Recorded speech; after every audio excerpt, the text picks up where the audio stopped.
வணக்கம் தாராபுரம் தாரை அஞ்சல் செய்திகள்.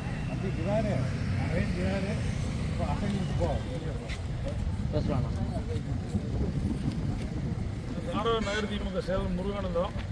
எங்கள் ஆஃபீஸ் கட்சி ஆஃபீஸ் வந்து பார்த்தீங்கன்னா பொள்ளாச்சி ரோட்டில் இருக்குது. எங்கள் ஆஃபீஸ்லேருந்து நான் வீட்டுக்கு கிளம்புனேன். கிளம்பும்போது வந்து இங்கே ஒரு 10 பேர் கூட்டமாக இருந்தாங்க. சரி, நான் ஏதாவது அந்த தெருவில் பேசிட்டு இருப்பாங்க, நேர் எடுத்து மாதிரி ஏதாவது பேசிட்டு இருப்பாங்கன்னு சொல்லிட்டு நான் வீட்டுக்கு போயிட்டேன். சாப்பிட்டு இருக்கும்போது கட்சி ஆஃபீஸ்லேருந்து பசங்க கூப்பிட்டாங்க.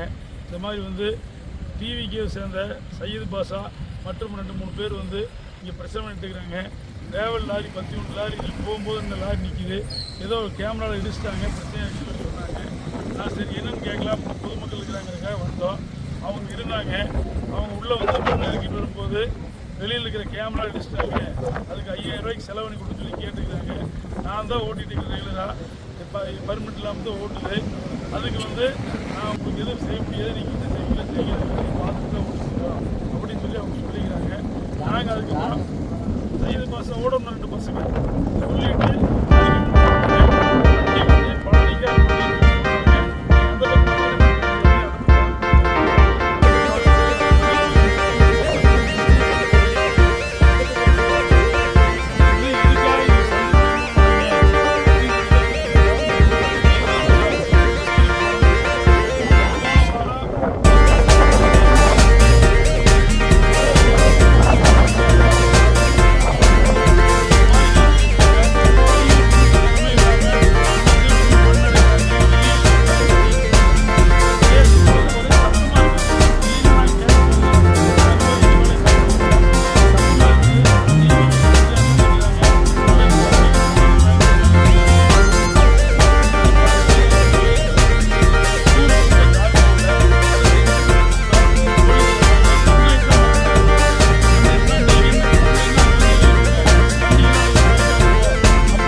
மழுப்பிட்டு இந்த வண்டி டிரைவரை மட்டும் தான் கூட்டிகிட்டு போயிருக்காங்க. நாளைக்கு காலையில் இந்த வண்டி ரிலீஸ் பண்ணிடுவாங்கிறது தான் இப்போ எங்களுக்கு தெரிய வருது.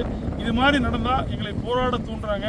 நாளைக்கு மண்ணோட்ட வண்டி பூரா நாங்கள் பொதுமக்களை வச்சு குறுக்காட்ட வேண்டிய சூழ்நிலை இவங்களாம் ஏற்படுத்துகிறாங்க. நான் ஒன்று சொல்கிறோம், இன்ஸ்பெக்டருக்கு நாளைக்கு ரிட்டனில் நகர திமுக செயலாளர் முறையில் நடந்துடுறேன். எல்லா கேமராவையும் ஒரு வாரத்துக்கான ஆய்வை இவங்க ஆய்வு பண்ணி மண் ஓடிச்சா ஓடலையாங்கிறது இவங்க பதில் சொல்லணும். எங்கெங்கெல்லாம் பர்மிட் இருக்குது, எங்கெங்கிருந்து எங்கே போகுது அப்படிங்கிறதையும் வந்து ஆர்டிஓ தாசில்தார் இவங்க எங்களுக்கு ப்ரூவ் பண்ணணும். இதை நாங்கள் கோரிக்கையாக வைக்கிறோம். கொள்ளையடிக்கிறவன் அத்தனை பேர் அயோக்கியத்தனம் பண்ணுறாங்க. போலீஸ் எங்களையும் மிரட்டுது. நான் ஒரு நகர செயலாளர் இருக்கிற ஒரு கட்சியில் கவுன்சிலராக இருக்கிற பக்கத்து வார்டில் நான் வந்து நகர்மன்ற உறுப்பினர், எங்களையவே மிரட்டுறாங்க. இப்போ பொதுமக்கள் வந்து இவங்ககிட்ட எப்படி பேசுறது? ஒரு கேமரா போலீஸ் மாட்டின கேமராவில் இடிச்சுட்டு ஒரு கட்சிக்காரர் வந்து அங்கே இருக்கிற வீட்டில் குடிக்கிறவங்கள 10 பேர் 20 பேருக்கு மிரட்டுறாங்கன்னா இந்த ஆட்சி எப்படி நடந்துட்டு இருக்கிறது நீங்களே தெரிஞ்சுங்க. இவ்வளோதான் சொல்கிறோம். இது குறித்து நாளைக்கு காவல்துறை தீவிரமாக நடவடிக்கை எடுக்கலைன்னா நாங்களே களத்தில் இறங்கி போராடுவோம்.